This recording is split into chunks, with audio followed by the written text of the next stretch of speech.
L'expansion de notre univers et même de notre propre système solaire est insondable. Alors que les scientifiques découvrent des mondes extraterrestres et des systèmes solaires dans l'espace, notre propre Voie lactée a subi plusieurs améliorations. La dernière planète de notre système solaire, Pluton, a perdu son statut de planète. Cela a donné naissance à plusieurs planètes naines, dont Pluton fait également partie. Mais ce qui est passionnant ici, c'est la présence d'une galaxie étrangère voisine. Et si cette galaxie était porteuse de vie? Et s'il y avait suffisamment de ressources pour y cultiver une colonie humaine? Pluton, la plus grande planète naine connue, est une énigme qui ne demande qu'à être élucidée.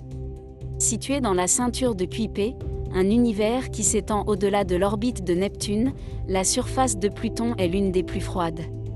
La sonde spatiale New Horizons de la NASA a été lancée avec pour principal objectif d'étudier Pluton et d'autres objets flottant librement dans la ceinture de Kuiper. New Horizons a découvert que le diamètre de Pluton est de 2370 km, soit moins d'un cinquième du diamètre de la Terre. Et sa largeur n'est que de 2/3 environ de celle de la Lune de la Terre. Avec un noyau rocheux et un océan d'eau, la croûte de Pluton est constituée de couches de glace diverses. Il s'agit principalement de glace d'azote, avec des montagnes géantes de glace d'eau et des traces de glace de méthane et de monoxyde de carbone. Les températures peuvent descendre jusqu'à -226 à -240 degrés Celsius.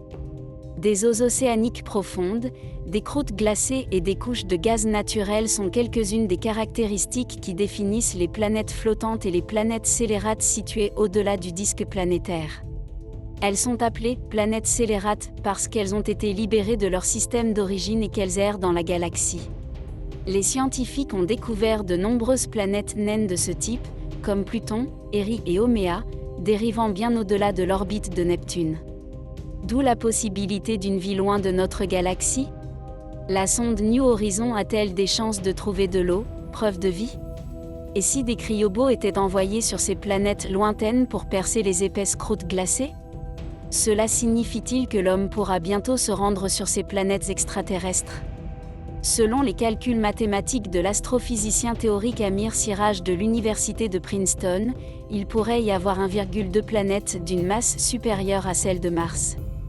2,7 planètes ayant une masse comparable à celle de Mars, et 5,2 planètes ayant une masse comparable à celle de Mercure. Bien qu'il ne s'agisse que de pure supposition, cela alimente l'idée d'un monde caché, avec une vie extraterrestre, éjectée d'une étoile lointaine.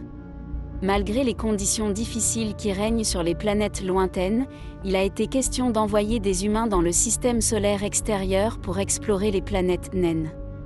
Bien que les humains soient de meilleurs explorateurs que les robots, sommes-nous équipés pour envoyer des humains dans des environnements spatiaux hostiles?